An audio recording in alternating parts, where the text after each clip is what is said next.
So we're looking at price run into that level of structure. We see a big high momentum candle go up to that level, followed by a doji candle, followed by not quite an inside bar, but a smaller range candle, and then another small range candle after that. So momentum is slowing down as we head into that level. Let's go down to a 1 hour. And we're seeing that price action has come to that level. Previous level of structure. RSI has gone overbought. We saw an initial reaction off of that level. We've come back up to retest that level. And on the previous hourly close, we had a valid double top, right? Again, we're looking for the area between our highest close and our highest high. Our highest close is right here. Our highest high is right there. You see that the previous candle, this one right here, hit that level. Beautiful double top. Let me get this. We'll finish up on this, but let me get this into our pro trade log first, because I think this is an excellent opportunity. Can I write into my trading plan real quick that I can trade the pound Aussie so I can get involved? A little bit of a losing streak lately. I can go for a win. From the looks of it, it should have a really good risk profile as well. So we need to know three things before we ever take a trade. What are the three things that we need to know? So after we do our IPDE, when we're making this, we're made the decision. Hey, I like this area. I got what I need, right? Identified, I predict it. I got my decide order. Before I can execute, what are the three things that we need to know?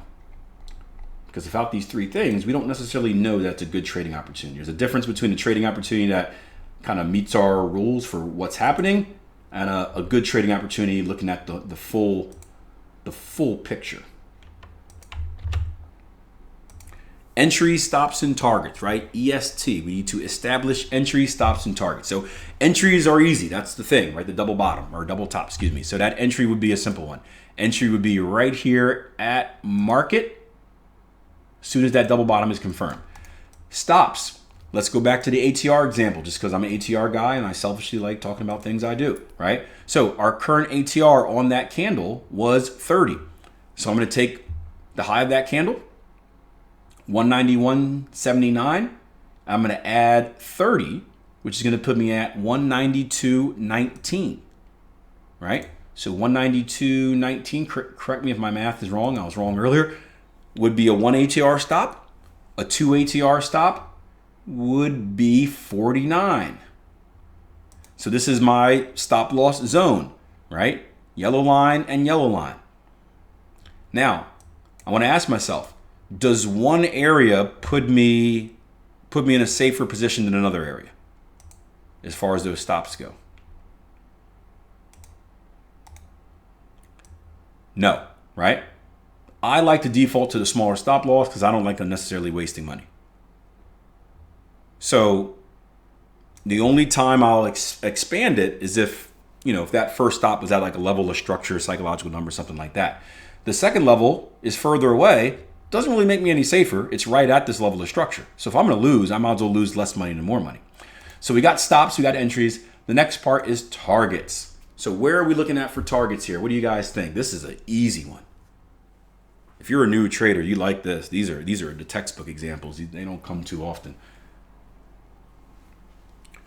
We got 191 even, psychological number. That psychological number comes right out of inside level of structure. This on a lower time frame is actually a little bit of a retracement in here as well. You can see price index spikes up, comes down, goes up.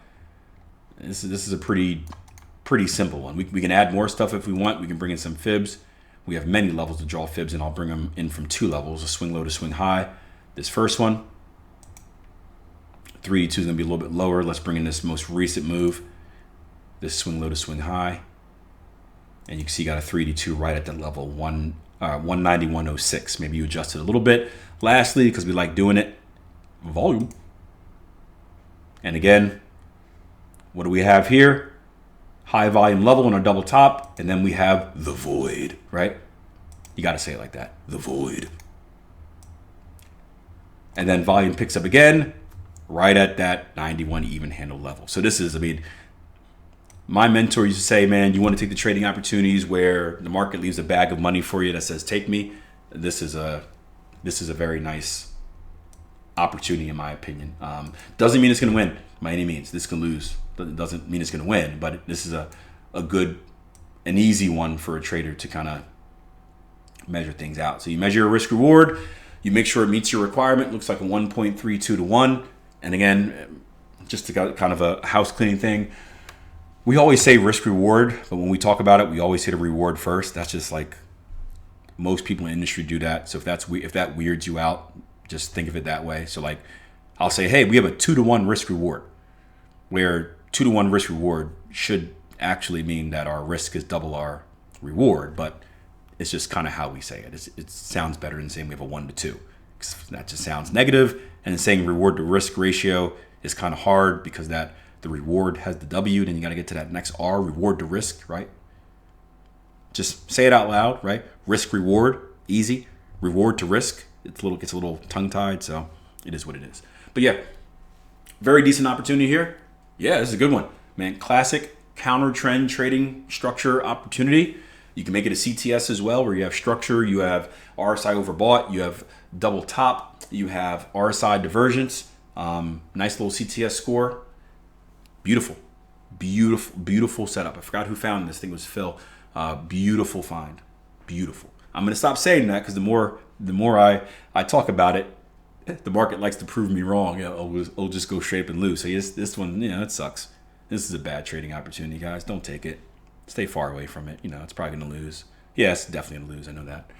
So I wanted to briefly follow up on our pound Aussie trading idea from today's live room session. It's a few hours after the live room closed, and you can see that price action has indeed rolled over pretty nicely. We did up holding the second test of that double top and then breaking and closed below the V point. And we're working our way right down to our profit one target, which again was at 91.06, front run by 2, about 91.08. You can see we're inching right at that level. Now, this could be a very difficult time for traders because you're watching it, you're seeing that limit order for targets right below, and the temptation is to exit early. And I know what some of you guys are thinking, well, Keel, it's only a few pips away, 2 pips away. What will be the harm in exiting early? Well, for this particular trade, from a monetary perspective, nothing, right? 2 pips isn't really a big deal at all. However, the problem would be the psychological effect that it has on you bigger picture. And trust me, my best friend and my former trading buddy, who's an excellent trader, by the way, right now, went through a very rough period of trading where he suffered from the disease of early profit taking. And what happened was it started off simple. It started off by taking profits early 2 pips because it was right there. Well, I might as well grab it.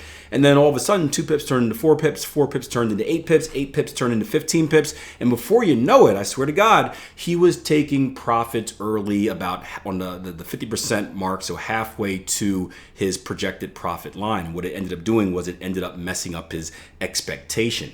Remember, everything that we do in trading is based off our expectancy, is based off probabilities. It's based off the average win and the average loss and the average win percentage and the average loss percentage. That's what makes up our edge. And when we throw off one of those statistics, let's say we lose more than we're supposed to lose, or we win less than we're supposed to win, or we take bigger losses than what we're supposed to take, or we take smaller profits than what we're supposed to take, that throws off the entire formula. And it's very easy to turn a very profitable strategy into a break even or even a negative one. And trust me, from personal experience, there was a moment in my trading where I increased my win percentage, right? Typically, I'm like a 55% trader. There was a moment in my trading where I increased my win percentage to 70%, and I was all excited because I'm winning like 20% more, 15% more than what I usually am. Unfortunately, when that broker statement came in each and every month, I was down money. And the reason that I was winning more is because I was taking profits out early, right? And what that did was it negatively affected my average profit, and my average win was no longer making up for my average loss. So long story to kind of filibuster, and hopefully this was going to hit targets while we're watching this live. Still about 2 pips away, but what you can do here is you sit back, relax. You don't need to watch if you have everything set. Worst case scenario, I would say move those stops to break even. There's no need to give the market this much breathing room up here. So we take those stops down to break even, puts us in a risk-free trade. That's going to help massively psychologically, knowing that all we can do is make money or break even. And then you just set it, forget it, and let the market do the rest. Hope you guys enjoyed this video. Hey, if you want to join us in the live room, it comes part of your 14-day trial membership over at Tier 1 Trading. Just head over to the platform, www.tier1trading.com. Sign up for the 14-day risk-free trial membership. It's risk-free, meaning there's no auto bill, there's no sneaky subscriptions, anything like that. You just get 14 days on the platform, and then boom, you're kicked out.